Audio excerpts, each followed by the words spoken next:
Ignorância de achar que sabem o que não sabem. Como saber que a morte é realmente isso que falei? Só tem um jeito: pesquisar por si mesmo, sem morrer, é claro.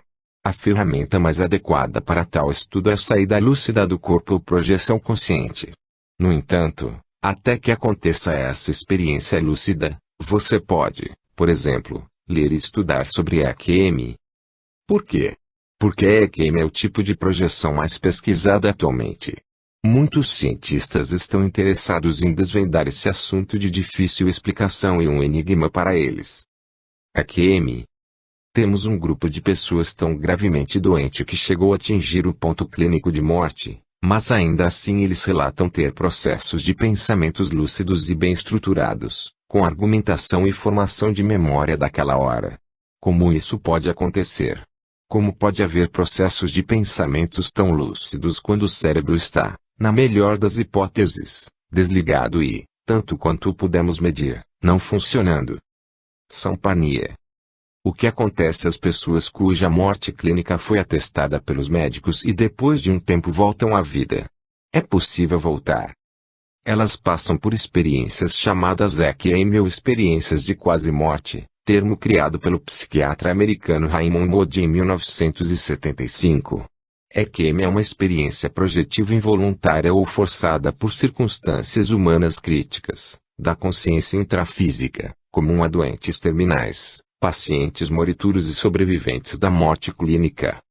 Essas experiências servem para desmitificar a ideia corrente de que ninguém volta para contar. Existe até um livro sobre o assunto cujo título é bem sugestivo: Voltei para contar. Se alguns voltam, apesar de terem sido considerados mortos, isso não é um indício de que existe um padrão de morte ainda não utilizado nem aceito pela ciência convencional. Esse padrão vai além do tradicionalmente admitido pela maioria.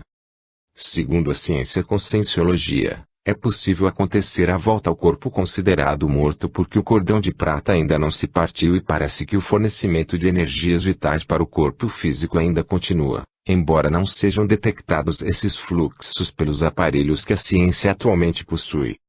Dr. Moody é amplamente conhecido por ser autor de livros sobre vida depois da morte e experiências de quase morte. Fundamentado nos depoimentos de cerca de 150 pessoas que sofreram de morte clínica, Dr. Moody concluiu que existiam algumas experiências comuns à maioria das pessoas que passaram pela experiência de quase morte, tais como 1. Ouvir um zumbido nos ouvidos.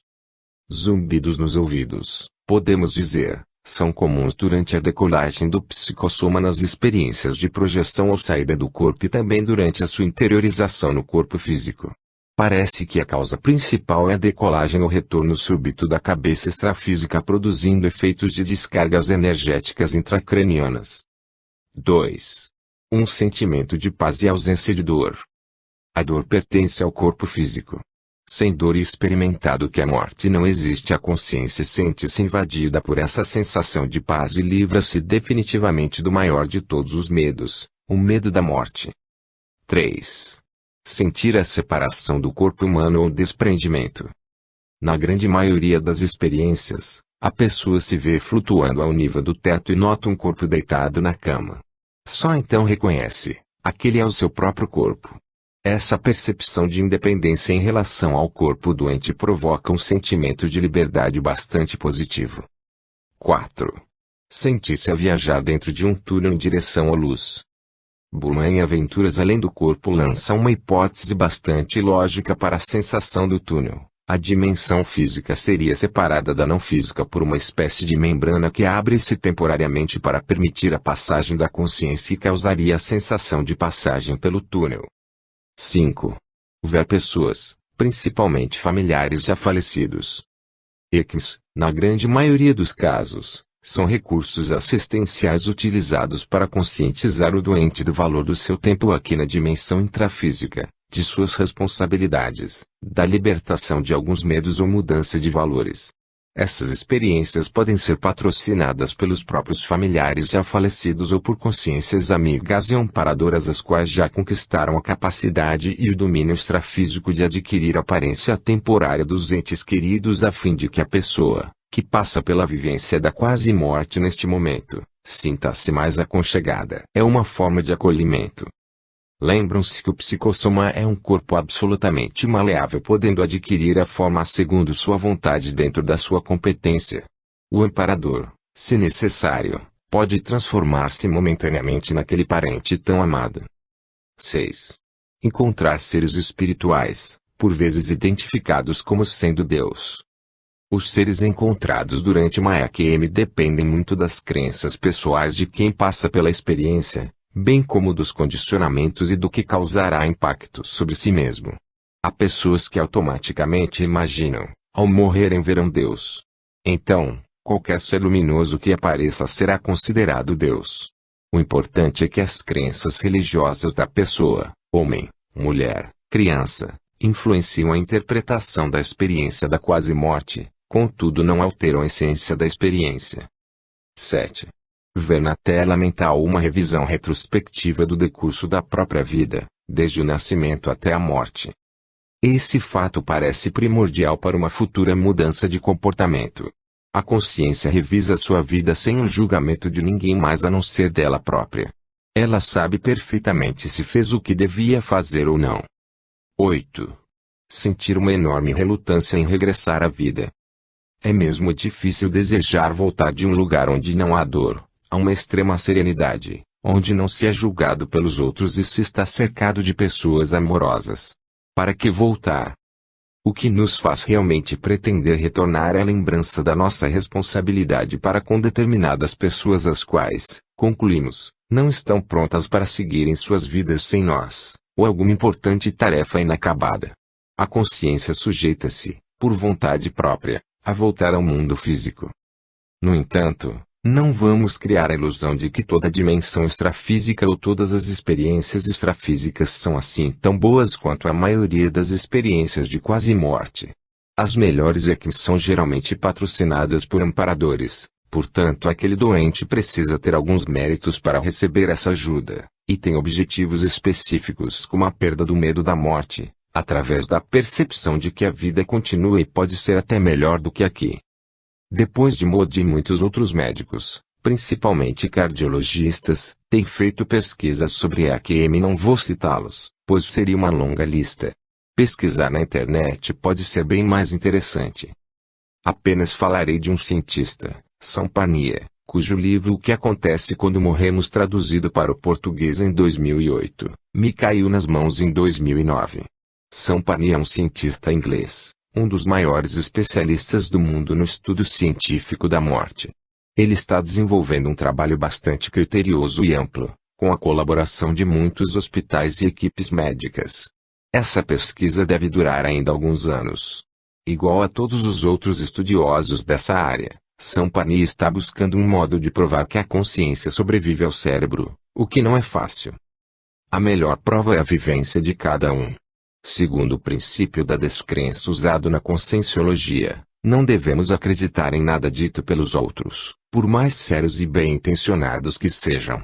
Precisamos ter nossa experiência pessoal.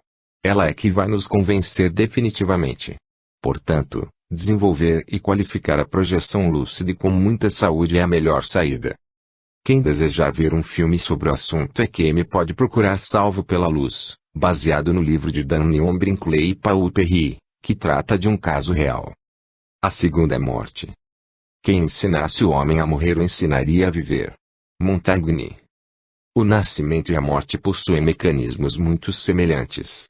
Para acontecer o nascimento, é preciso o rompimento do cordão umbilical, cujo coto permanece durante algum tempo. Tempo esse, em que vai secando e perdendo energia até cair, o que é variável de bebê para bebê. O umbigo cai em média de 7 a 15 dias após o nascimento, dependendo da higiene e também do organismo do bebê.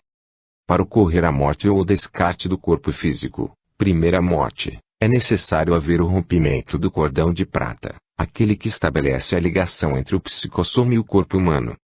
Analogamente ao cordão umbilical, permanecem no psicossoma resquícios do cordão de prata após a morte, devendo essa energia se dissipar depois de um tempo. Segunda morte. Tempo esse, variável de pessoa para pessoa. Mas será que, Da mesma forma que o cordão umbilical, o cordão de prata dependeria de uma espécie de higiene, neste caso mental, e das características dos corpos sobreviventes. A média é acontecer a segunda morte de 2 a 3 dias após a desativação do corpo físico. Segundo Valdo Vieira, na desativação e descarte do corpo energético, os resquícios do cordão de prata variam conforme a consciência que acaba de passar a outra dimensão tenha ou não completado o período existencial pré-estabelecido pelo orientador evolutivo, havendo ocorrido o desgaste parcial ou total do seu lastro de energia vital.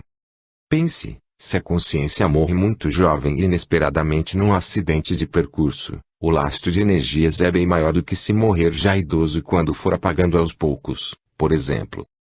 Por que motivo pode não sobreviver à segunda morte? Pelo apego ao mundo físico, tanto que a consciência, mesmo morta, pensa estar vivendo, ainda, nesta dimensão. Ela deseja manter a qualquer custo a energia cujo padrão é muito parecido ao do mundo que ela deixou para trás e ainda não admite. Através do apego a essas energias, mantém-se ligada à sua antiga vida e próxima das pessoas conhecidas, realizando tarefas e buscando prazeres que eram habituais antes da partida. Logo, a ocorrência de segunda morte pode variar e demorar bem mais do que a média, 2 ou 3 dias, ou pode até não acontecer. É importante, no entanto, estar livre de resíduos energéticos para ter mais leveza e lucidez durante o período de vida extrafísica.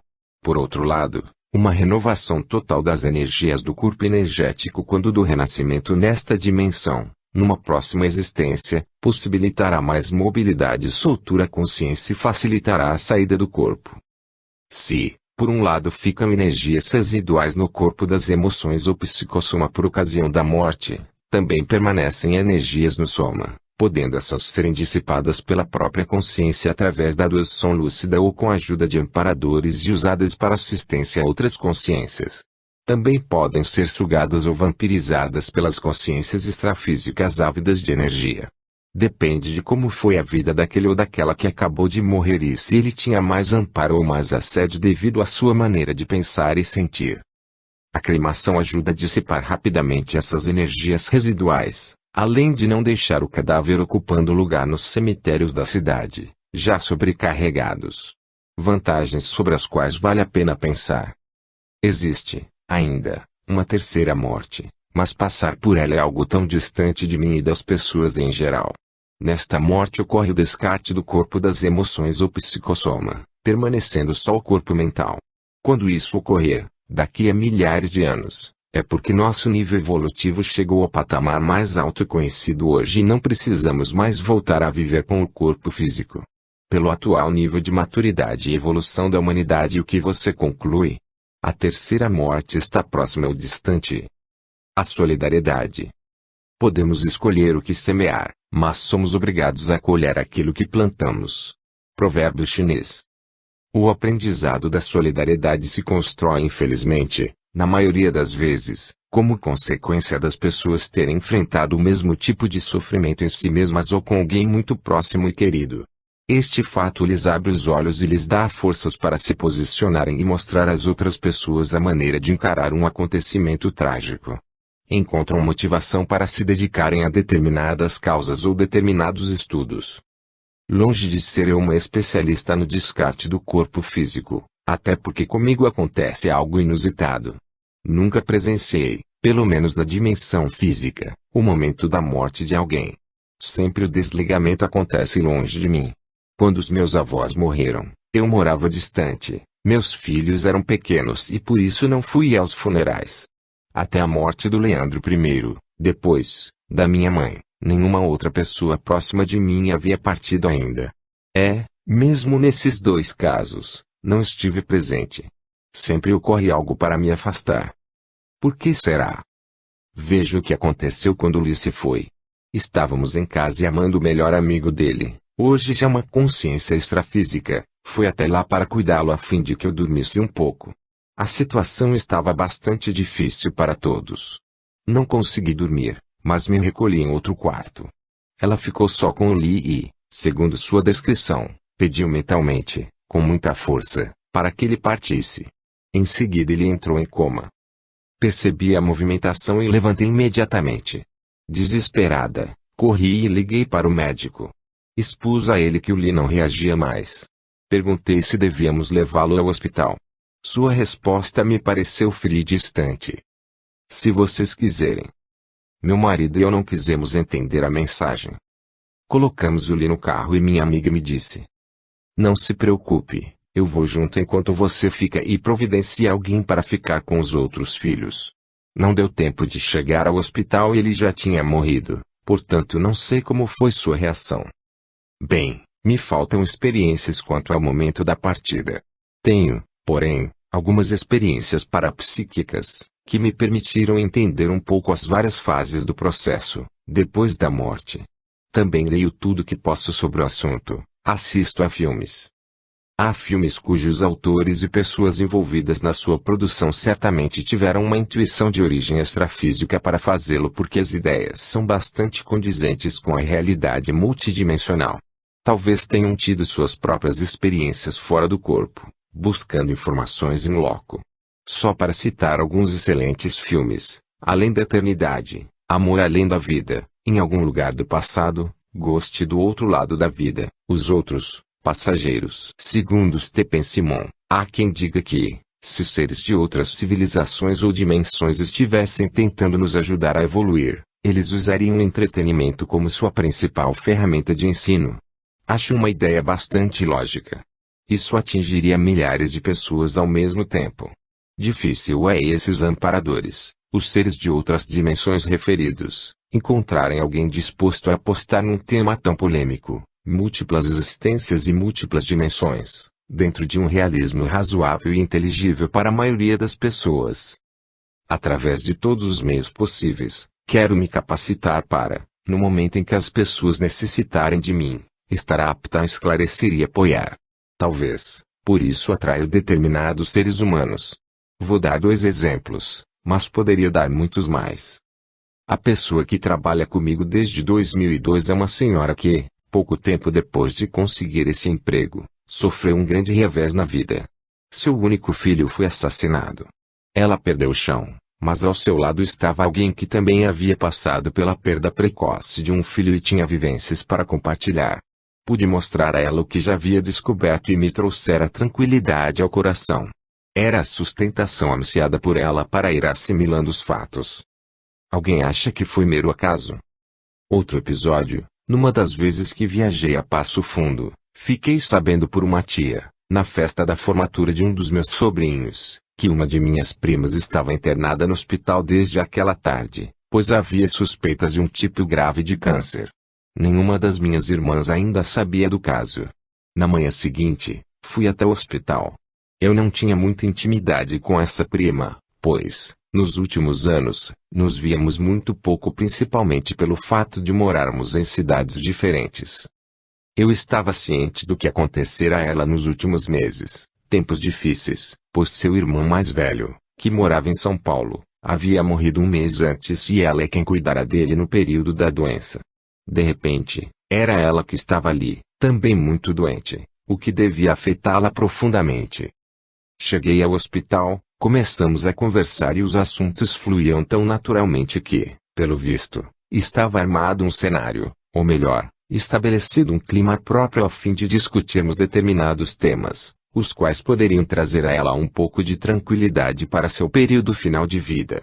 Era nítida sua avidez por certas ideias a respeito da consciência, de sua imortalidade, de suas manifestações em outras dimensões. Foi uma longa e boa conversa, cheia de questionamentos de sua parte. 15 dias depois, soube da sua dessoma. Certamente os amparadores estavam preparando para tal momento e aproveitaram a oportunidade do esclarecimento que eu poderia dar.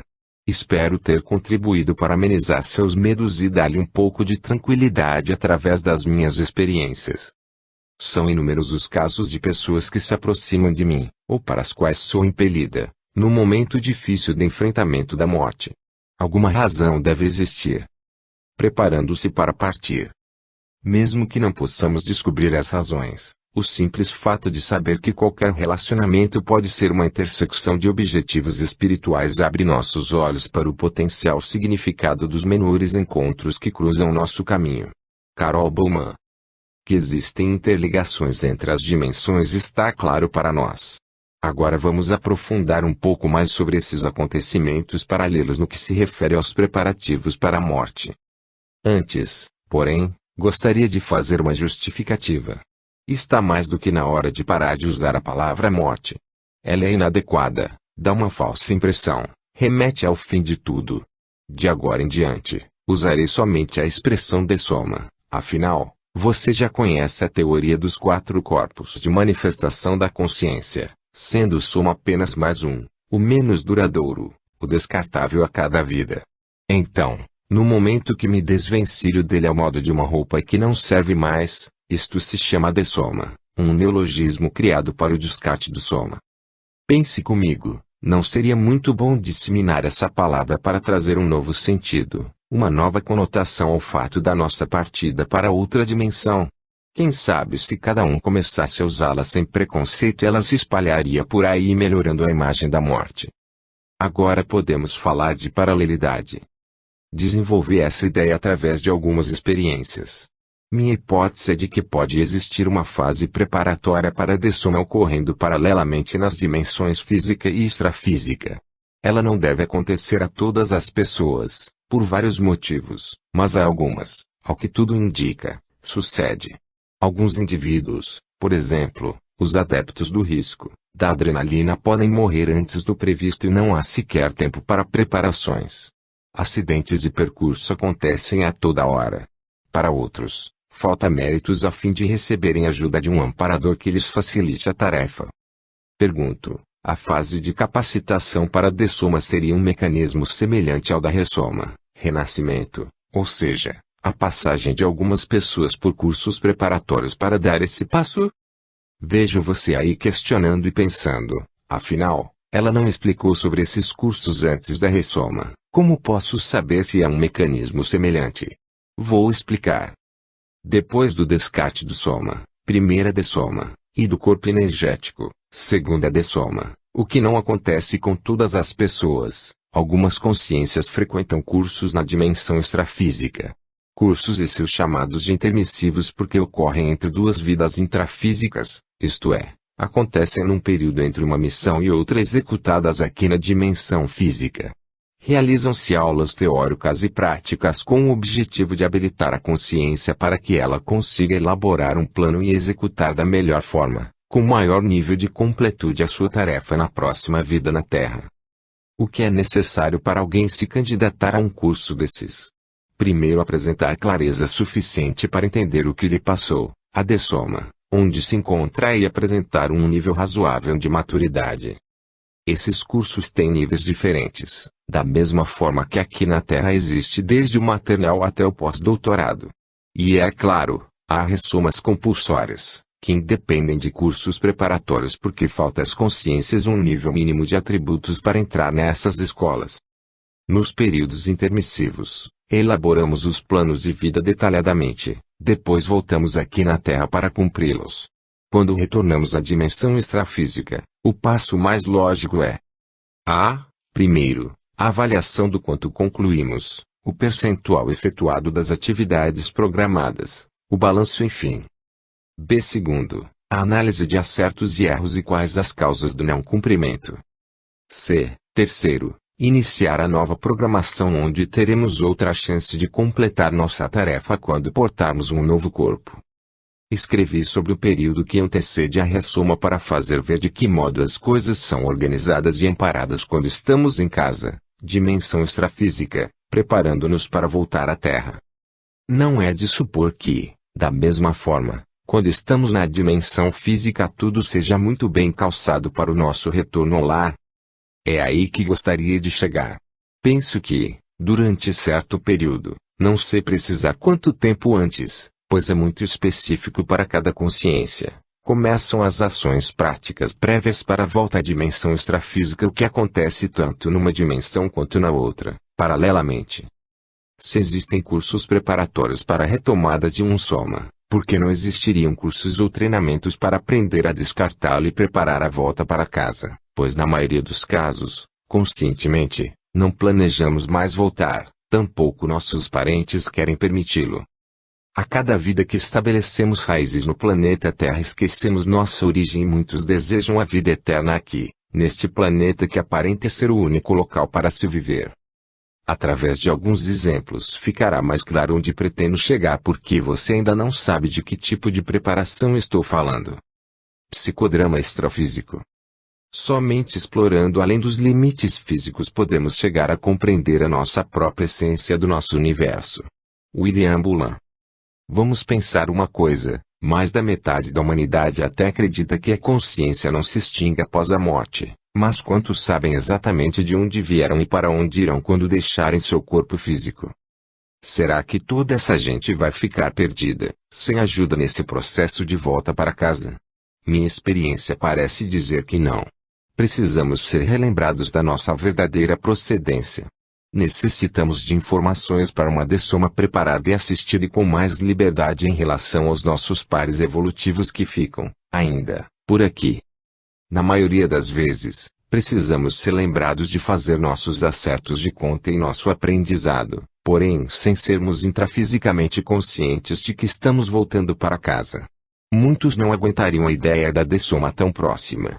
Creio, no entanto, que as pessoas pressentem o que se aproxima. Minha hipótese é de que há representações, psicodramas, mini-encenações extrafísicas a fim de nos familiarizar com a ideia da dessoma. Por exemplo, esta acontecida em 09 de fevereiro de 2001. Minha mãe, que se chamava Alda, só viria a dessomar em 20 de novembro de 2003. O início da experiência poderia ser interpretado como um sonho apenas, mas a continuidade me fez concluir: seria um sonho lúcido ou projeção semiconsciente. Na época, a representação inicial não fazia sentido para mim. Havia duas filas enormes de pessoas deitadas, no sentido vertical. Todas estavam esperando a morte chegar. Tinham tomado algo, parecia uma injeção, não há clareza, só a sensação de tal fato, e aguardavam o momento final. Minha mãe era uma delas. Notei seus olhos abertos e isso me causou certo incômodo, pois sabia que já iam colocá-la no caixão. Depois, pensei algo do tipo: afinal, não tem importância ficar de olho aberto, pois ela vai continuar da mesma forma. Há um lapso de lucidez e memória na experiência e quando as recupero, estávamos nos abraçando, minha mãe e eu, intensamente mantendo um diálogo emocionado de um modo que nunca tínhamos tido, até aquela data, na dimensão intrafísica. Falávamos coisas do tipo: nosso relacionamento tem sido muito bom, e a nossa convivência é ótima. Era um momento de consolidação desses sentimentos e, ao mesmo tempo, tinha sabor de despedida. Parecia que estávamos sendo preparadas para vivermos separadas. Nessa hora, emocionei-me e acordei. Penso que minha mãe estava sendo conduzida através desse psicodrama, dessa simulação, ao contato com a ideia de abandonar o corpo e a dimensão física e perceber que tudo continua, inclusive as relações. Ao mesmo tempo, eu também precisava me preparar devido à nossa ligação profunda. Houve um ensaio anterior e talvez seja importante contar. Aconteceu em novembro de 2000 e não pude classificá-lo com clareza, pensando tratar-se de onirismo.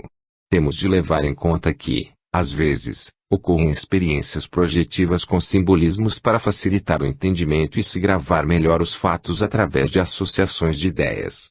Talvez se vá entendê-lo somente algum tempo depois. Nesta outra experiência, também de sonho lúcido ou projeção semiconsciente, minha mãe chegava de carro para me apanhar. Eu, sentada no banco traseiro do carro, analisava várias coisas. Primeiro, minha mãe não dirigia há muitos anos. O que estaria acontecendo? Por que ela estava dirigindo agora? Segundo, ela havia deixado um grande número de pessoas esperando por ela. Quem eram essas pessoas? E por que esperavam? Terceiro, comecei a sentir uma tristeza profunda parecida àquela que, muito antigamente, sentia quando qualquer pessoa ligada a mim, ou eu mesma, ia viajar. No momento da experiência faltou-me discernimento e pensei que minha mãe me levava para uma viagem sem volta. Equivocadamente concluí: eu estava para enfrentar uma viagem a caminho da morte. No entanto, ela é que estava se aprontando para a partida. Quando despertei, lembrei-me ser essa segunda vez nos últimos dias que senti uma tristeza ao acordar, uma sensação de ter de me separar de alguém. Pensei mesmo que estava para dessomar e comentei com uma amiga. Se eu realmente partir, gostaria que contasse essas experiências à minha família. O que teria acontecido da outra vez quando acordei assim e não recordava de nada? Provavelmente, acontecera uma experiência e eu voltei ao corpo sem trazer a rememoração. Talvez porque fosse muito dolorida ainda para trazê-la ao nível consciente. Restava só a tristeza para indicar que havia acontecido algo importante. Às vezes, você não acorda com certas sensações estranhas.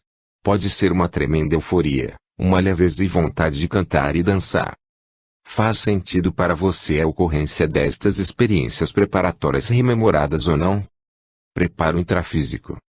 Poucos de nós conseguem olhar para o passado sem distinguir um padrão de sincronicidade nos acontecimentos misteriosos que concorreram para nos trazer a nossa carreira atual, ao nosso cônjuge atual, ou a rede de amizades e alianças nas quais confiamos. Muito mais difícil, porém, é a percepção desses acontecimentos no presente, na ocasião em que eles acontecem.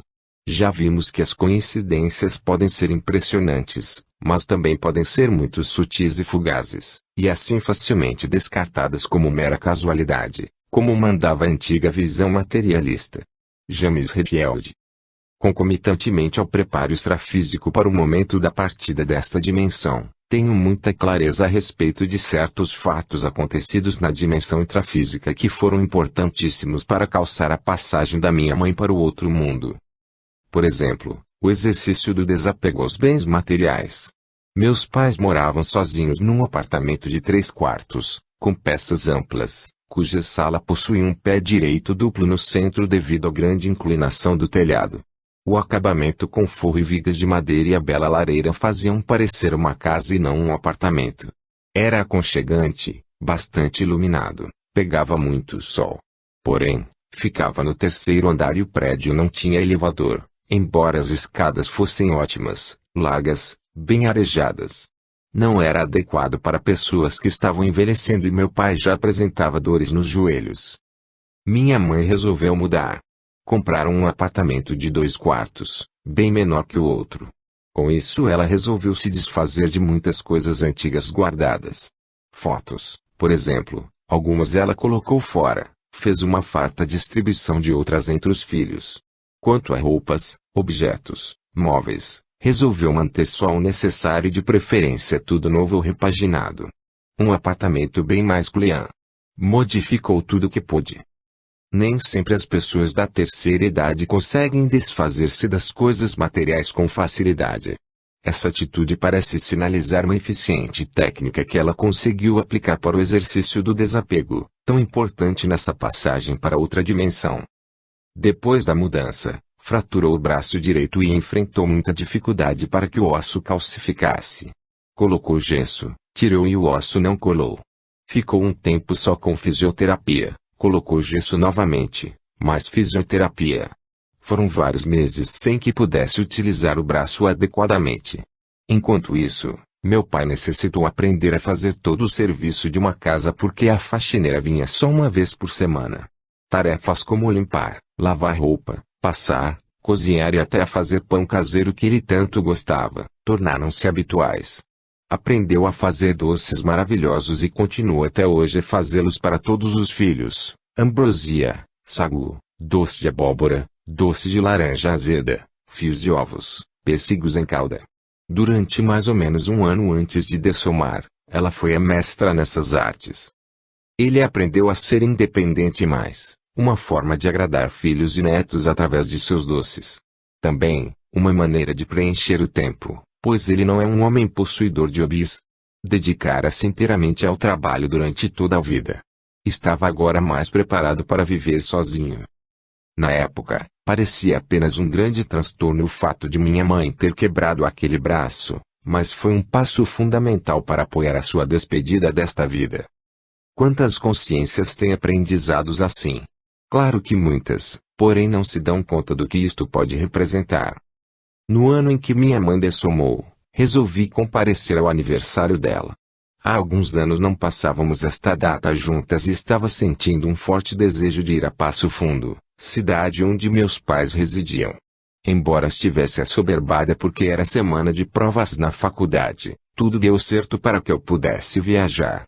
De onde veio essa intuição forte para ir até lá? Justamente, naquele último aniversário que passaríamos juntas. Meu inconsciente estava me influenciando para tomar essa atitude. Por quê? O que estava por trás disso? Seriam informações adquiridas nas projeções e não rememoradas conscientemente. Ou alguém extrafísico, sabedor do que estava para acontecer, tentava fortalecer a ideia do encontro.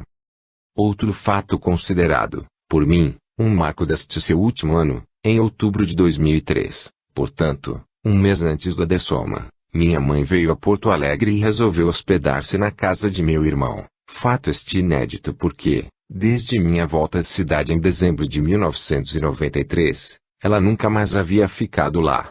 Eu era a filha mais velha, tínhamos muita afinidade e, desde o meu casamento em 1972, morava longe da família. Primeiro vivia em Porto Alegre, depois fui para mais longe, Curitiba, depois, Foz do Iguaçu e, novamente, Curitiba antes de retornar a Porto Alegre. Naturalmente ela queria estar perto quando podia. Naquele ano, decidiu vir de repente, quando eu tinha outros hóspedes já instalados e ficou na casa de meu irmão por uma semana. Nem pude dar-lhe muita atenção. Lembro que ela curtiu muito os netos, meus sobrinhos, saiu e conversou bastante com minha cunhada. Parecia estar fazendo uma despedida mais íntima, deixando tudo claro, sem pendências. Dia 13 de novembro de 2003, minha mãe teve uma parada cardíaca no TI do hospital e pequena experiência de EQM contornos. Se tivesse deixado esse corpo físico de vez teria sido muito bom. Não sentira nada de ruim, ao contrário, havia muita paz e uns rapazes de branco ajudando-a. Não sentiu dor nenhuma. O pesadelo começou quando ouviu a voz do médico tentando reanimá-lo e voltou a sentir o seu corpo dolorido. Depois disso, melhorou e recebeu alta. No dia 18 de novembro, sonhou ter morrido dormindo e contou a meu pai. Era uma projeção preparatória para ambos. O momento da dessoma se acercava. Não creio ter sido coincidência o fato de suas primas mais queridas, uma residente no Zeuá e outra, em Santa Maria, estarem lá em Passo Fundo nesta época. Nem tampouco o caso da Gabi, a neta que mora no Zeuá, ter ligado no dia anterior, deixando-a muito feliz. Estava cercada de afeto. Pergunto-me, qual o percentual de influência extrafísica nessas atitudes das pessoas? E de que forma isso acontece mais frequentemente, consequência de projeções não rememoradas das quais sobram apenas sensações ou pela intuição? Reconheço como sincronicidades e não coincidências puras e simples. Eu mesma telefonei à minha mãe na noite anterior, e falei por um tempo além do normal, coisa percebida pela minha irmã. Ela pensou em brincar dizendo: "Olha a conta." Assim Alda nos falava às vezes em que nós, irmãs, estávamos ao telefone já há bastante tempo. Não o fez porque a mãe estava tão alegre e animada. Não tenho pretensão de imaginar que todos os leitores destes relatos concluam o mesmo sobre essas sincronicidades, porém não custa nada ficarmos mais atentos às coisas que acontecem e anotar tudo. Mais tarde essas informações podem ser úteis para nossas próprias conclusões. Tem algo relacionado a esta dessoma, até hoje não entendido por mim. Se os acontecimentos não são fatos soltos, porque, por 2 vezes, fui impedida de vê-la nos seus últimos dias. Minha mãe tinha um cateterismo marcado para quarta-feira. No sábado anterior, um belo sábado de novembro, muito ensolarado, meu marido e eu fomos velejar e ele sofreu um acidente. Estava anoitecendo. Passávamos por um veleiro ancorado e o meu marido pôs-se de pé para falar com o homem do outro barco, quando o vento mudou, trocando bruscamente de lado a vela grande, o chamado jaibe. Nessa época, tínhamos um veleiro pequeno de 23 pés, um odai, e era preciso estar sempre atento quando se ficava em pé. A retranca bateu nele na altura da sobrancelha e do olho direito. Só podia ver, num primeiro momento, muito sangue, sem saber de onde vinha. Olhei para meu marido, ele colocava a mão tapando o olho a fim de eu não ver e não entender o que se passava. Ele enxergava tudo escuro, tinha a horrível sensação de ter perfurado o olho e não desejava me deixar nervosa. Pediu-me bastante gelo para colocar ali e esconder o ferimento. Ocorreu um corte no rosto, na altura da sobrancelha e um osso quebrado abaixo do olho direito. Só descobrimos a história da fratura óssea na segunda-feira. Num primeiro momento, chamamos nossos amigos pelo rádio. Eles vieram em nosso socorro e colocaram o microporo no corte pensando terem resolvido tudo. Meu marido, porém, continuou sentindo bastante desconforto no rosto, dizendo que suas ações faciais pareciam interligadas, mexia os lábios e sentia reflexos até o olho. Dormimos, de sábado para domingo, no barco e passamos o outro dia todo até quase o entardecer, quando voltamos. Meu marido só foi ao médico na segunda-feira quando, então, soube que precisava fazer uma cirurgia. A técnica utilizada foi retirar a cartilagem da orelha e calçar o osso abaixo do olho. A cirurgia foi marcada exatamente para o mesmo dia do cateterismo de minha mãe que morava em Passo Fundo. Eu não podia cuidar dos dois ao mesmo tempo. Por que teriam coincidido esses eventos? Pode ser muito revelador o que aconteceu um pouco antes do acidente. Íamos nos deslocando pelo Rio Guaíba, quando meu marido olhou para a vela, de repente, e resolveu baixar a retranca. Não há meios de saber se essa atitude foi para melhor ou para o pior. Se a retranca estivesse alguns centímetros mais alta, como antes, talvez tivesse pegado na região mais alta da cabeça e ocasionado um acidente ainda mais grave. Ou teria sido exatamente o contrário. Assim, teria desviado de bater. O fato é que ele regulou para aquela altura e o resultado dessa ação me impediu de ver minha mãe. Que tipo de influência foi essa? Há muitas coisas da outra dimensão a desvendar. Por que eu não deveria ter ido visitá-la? Passado o tempo de cuidados com o meu marido, resolvi ir a Santa Rosa entrevistar uma pessoa em função do meu trabalho de conclusão do curso de letras e, na volta, passar em Passo Fundo para visitar minha mãe. Liguei e combinamos que, no dia seguinte, passaria por lá para vê-la. Ela dessomou durante a noite. Pela segunda vez, não pude visitá-la. Não tenho sentimentos de culpa a respeito disso. Tenho uma hipótese plausível para entender o caso. Um pouco mais difícil é aceitar que seja assim. Talvez devido à nossa ligação ser muito profunda e ao fato de nossos encontros noturnos, nas projeções, serem corriqueiros, estar presente fisicamente seria algo secundário. Resta uma dúvida. Minha presença dificultaria de alguma forma o processo do descarte do corpo físico? Ou esse assunto não tem nada a ver? Se alguém tiver uma ideia. Analisando agora, constato que a pessoa mais constante nas minhas projeções foi minha mãe. Lembro de várias delas onde eu ensinava a volitar, também a mobilizar a energia pelo corpo. Isso, antes dela dessomar. Logo após a sua dessoma, encontrei-a muitas vezes, geralmente no meu apartamento onde ela se sentia tão bem. Em vista de tudo isso, concluo que a dessoma de minha mãe foi muito amparada pelas consciências extrafísicas. Ela foi preparada para essa passagem e os que viviam junto a ela também. Apesar de tudo, ela parece ter demorado um pouco para entender e aceitar, de uma vez por todas, a condição de não mais pertencer a esta dimensão. Havia muita oscilação. Em determinada hora parecia estar tudo resolvido e de repente, agia como se não tivesse ainda captado o que se passava.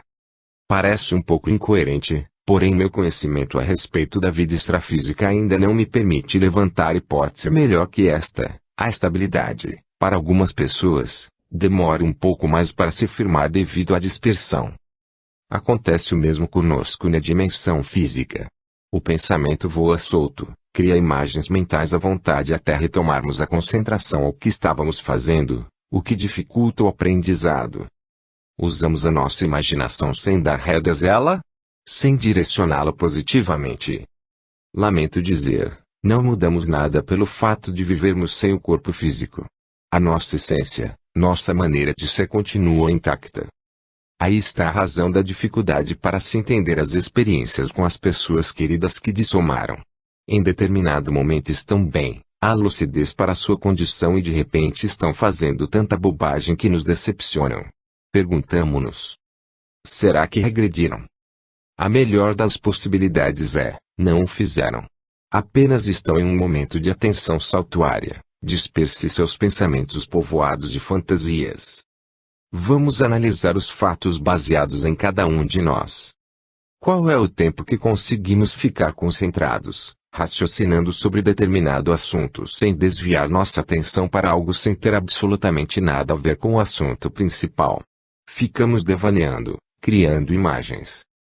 Na dimensão extrafísica, criamos formas objetivas com os nossos pensamentos, os morfopensenes. Lembro de uma projeção acontecida em maio de 2000 em que eu fazia um curso no qual havia treinamento para a materialização dos objetos. Eu pensava nas coisas e elas apareciam na minha frente. Trocava a cor e a forma dos objetos de acordo com a minha vontade. Sentia-me feliz por fazer aquele teste e apresentar bons resultados pela minha vontade. A cronologia das projeções. Nada se interpõe no nosso caminho a não ser as nossas próprias limitações autoinduzidas. William Bullan. Na família, algumas pessoas tiveram projeções com minha mãe.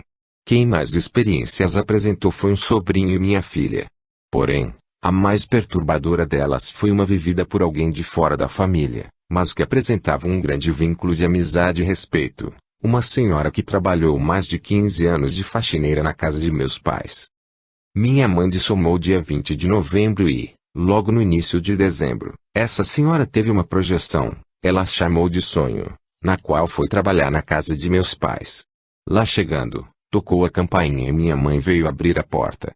Ela estranhou porque estava ciente do fato de sua patroa estar morta. Perguntou: "O que a senhora está fazendo aqui?" Prontamente, minha mãe respondeu: "Todos pensam que estou morta, porém o Darcy, o marido, foi me buscar e me trouxe de volta." Provavelmente meu pai, quando ia dormir, saía do corpo, ia desesperado atrás dela, conseguia encontrá-la e voltavam para o apartamento, o que a fazia crer não ter morrido e as outras pessoas estarem perturbadas ao acreditarem nesse fato. Essa ideia de não acreditar na própria morte se chama parapsicose pós-morte. Nessa mesma semana, minha irmã Márcia, também, disse ter tido um sonho no qual viu a mãe chegando à aula de yoga, frequentada durante muitos anos e que lhe fazia tão bem à saúde. Além de ser um hábito antigo, ela adorava essas aulas e, ultimamente, minha irmã se exercitava junto. A mãe chegou, não falou com ninguém, pegou seu colchonete e foi fazer os exercícios. Por que será que ela não falou com ninguém? Provavelmente estava magoada por ter a certeza de estar viva enquanto para os outros ela estava morta. O fato é que ela parecia estar se mantendo fiel aos velhos hábitos até aquele momento. Menos de um mês depois da dissoma de minha mãe ocorrida em novembro, realizou-se a formatura de medicina do filho mais velho de uma das minhas irmãs. Esse neto era especialmente dedicado à avó, estava sempre controlando sua pressão e preocupado com tudo que dizia respeito à sua saúde. Enfim, cuidava de modo especial e ela o adorava. Inclusive quando ela dessomou, estava passando uns dias na casa de minha irmã. Meu sobrinho tinha cedido seus aposentos para que a avó, quando deixou o hospital, não ficasse só em nenhum momento e estivesse bem atendida. Certa noite, no início de dezembro, minha filha teve a seguinte projeção. Estávamos nos preparando para a festa de formatura desse sobrinho quando a Fernanda enxergou a avó e pensou: como pode ela estar aqui se já morreu? A avó, lendo seus pensamentos, lhe responde: só vim por 2 dias, para a formatura. Minha filha a abraçou, beijou e disse-lhe que a amava muito. Podemos perceber aí que nossos apegos, sejam eles aos velhos hábitos, no caso de continuar frequentando as aulas de yoga, ou as pessoas queridas, podem nos manter presos a esta dimensão. Veja este outro exemplo de hábitos arraigados, o churrasco de domingo, no apartamento de cobertura de uma das minhas irmãs. Era um programa tradicional, nos últimos anos, antes da minha mãe dessomar. Meu pai era o responsável pelos assados. Logo, esse ambiente era extremamente familiar e aí ela continuava a vir encontrar-se com eles, como mostra a projeção tida pelo meu sobrinho. Depois do churrasco, estavam ele, sua mãe e a avó Alda na cozinha. A avó falou: bem, agora eu vou para minha casa, repetindo as atitudes de quando vivia aqui. Olhou para ele e perguntou: Arthur, por que você não fala mais comigo? Então, ele a segurou nos braços e disse: vó, você está morta. E repetiu isso, insistentemente, olhando para o rosto dela. Percebeu que ela parecia mal com isso, como se não quisesse acreditar. Perguntou-lhe sobre a tia Erci e sobre a bisavó Nena, respectivamente a irmã e a mãe dela dessomadas. Pediu à avó Alda para aceitar a ajuda da bisavó Nena, pois a mãe dela amava muito e só queria ajudá-la. Minha irmã assistia a tudo, calada. O Arthur acordou e pensou: preciso ligar para a tia Vera e contar o que aconteceu. Esclarecer as consciências sobre sua condição é importante, mas a insistência pode não ser produtiva e fraterna. Nem sempre eles estão dispostos ou prontos para aceitar o fato no momento que desejamos. É preciso tato para não os magoar ainda mais. A seguinte projeção ocorreu comigo e também reflete um comportamento habitual da consciência que parece difícil abandonar. Ela tende a repetir as experiências e frequentar lugares que prezava quando estava por aqui, de corpo físico. Tudo se passou no meu apartamento e fazíamos coisas costumeiras na cozinha, porém, quando acordei não lembrava claramente quais eram. Só restava a sensação de familiaridade das ações. O tempo todo eu sondava para ver o quanto minha mãe poderia estar sabendo de sua situação real. Estaria plenamente convencida de estar morta. Cheguei à conclusão que, às vezes, ela desconfiava, porém, preferia ignorar. Quando fui andando pelo corredor em direção ao meu quarto, que estava com a porta fechada, pensei: vou prestar atenção e ver se ela abre a porta ou se, simplesmente, passa por ela, ou seja, se está usando alguns atributos do psicossoma. Nesse momento, minha visão começou a ficar turva e fui perdendo a lucidez. Fiz um enorme esforço para me fixar ali e não consegui. Voltei ao corpo físico. No início de janeiro de 2004, Arthur teve uma experiência na qual a avó caminhava devagar, aparentemente, mancando de uma perna.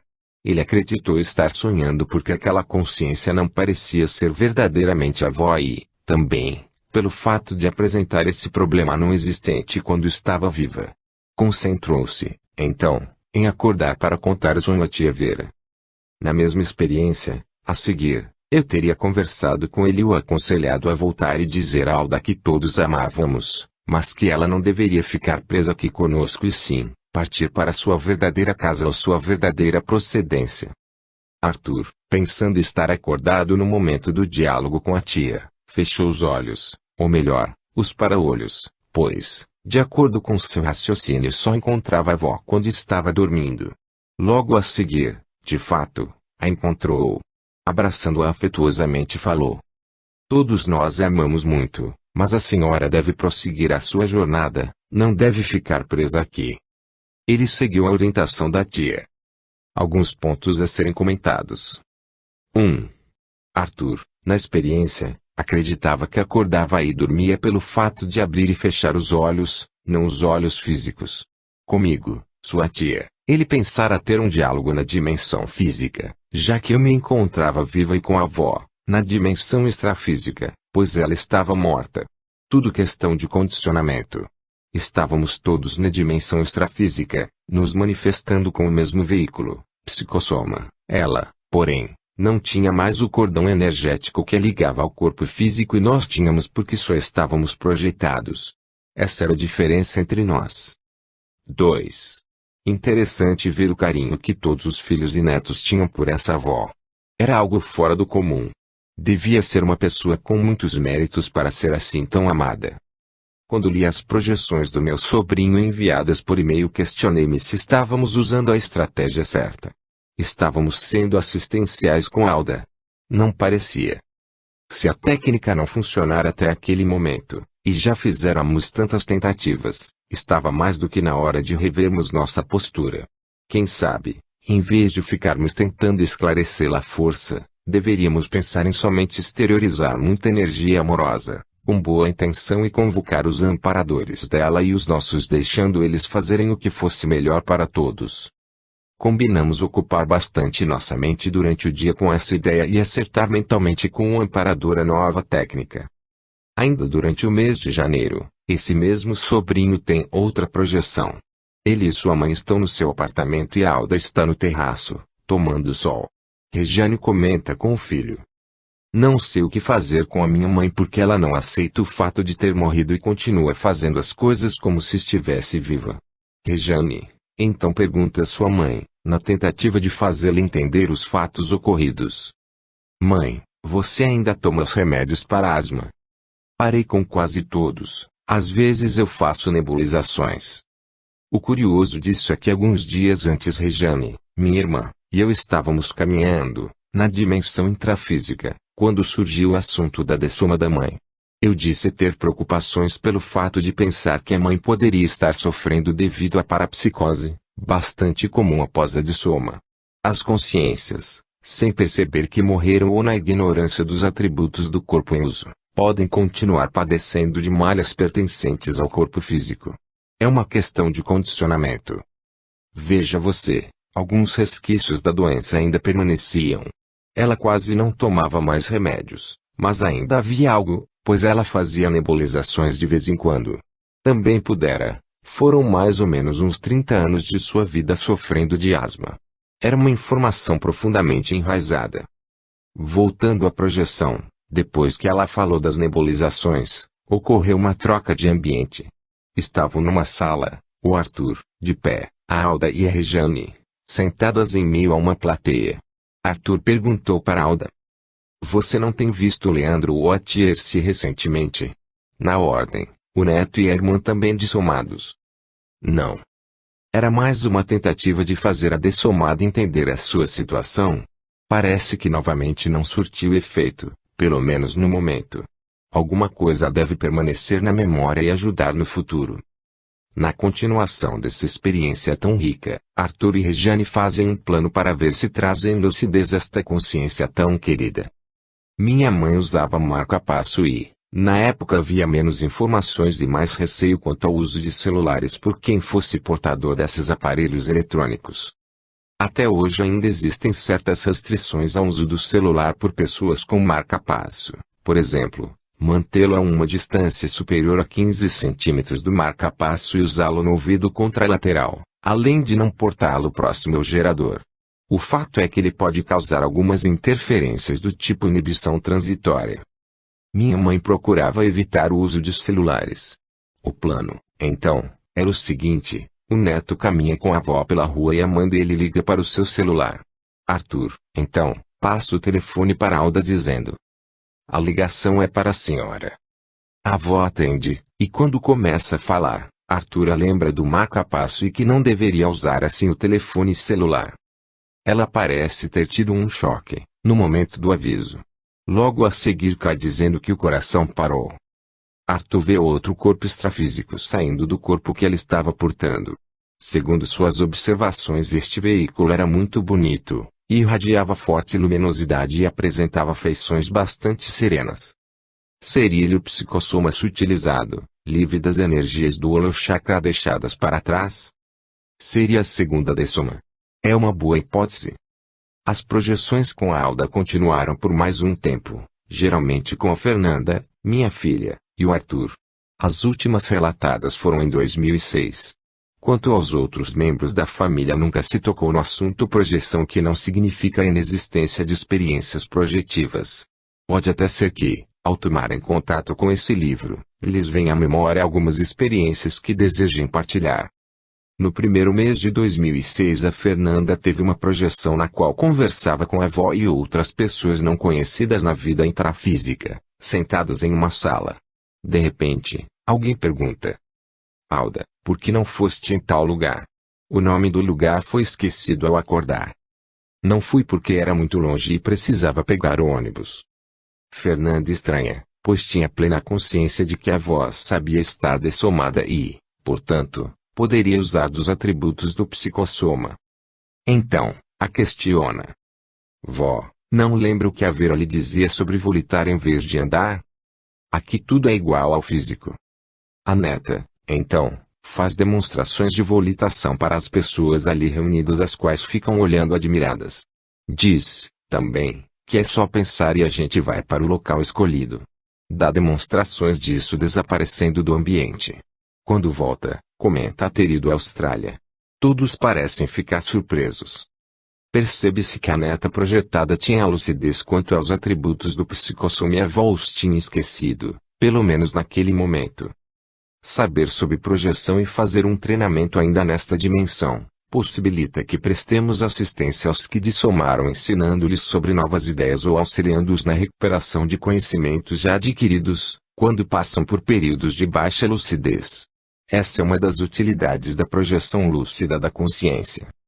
Em junho de 2006, Arthur estava projetado na sala do meu apartamento quando avistou a avó Alda, toda de branco, irradiando muita luz. Ela estava feliz e com um ótimo aspecto. De todos os contatos já acontecidos,